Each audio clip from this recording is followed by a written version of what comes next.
कवितार शीर्षक सुंदर उपाय। तमें ही तो मो लेखार एकमात्र प्रेरणा। खोराक भी तमें मोर लेखा सब रही थाऊ तुमरी मथारे सुनेली मुकुटटीए परी।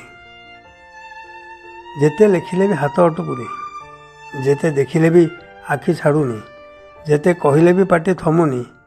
केमिति कौन सब ठुकी जाउछि मुंडकू। तमें ही एसबूर एकमात्र कारण। पाखरे थिला बेले जहाँ पारु नथिली दूरेई गला पर संभव होइछि। मन कहूछि आउरी बोधे किछि लेखियाको बाकी रहीगला। कहिबार थिला बहुत किछि, आउ टिके आखि पुरी देखिबार भी थिला। केतेबेले रातिटा सरीगला जणा भी पड़िलानी। जे केतेबेले रातिटा सरीगला जणा भी पड़िलानी।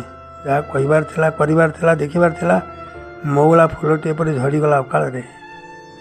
जणा भी पड़िलानी। एमिति केबे कल्पना भितर भी नथिला। तथापि मन को बुझाइବାକୁ पड़िबो।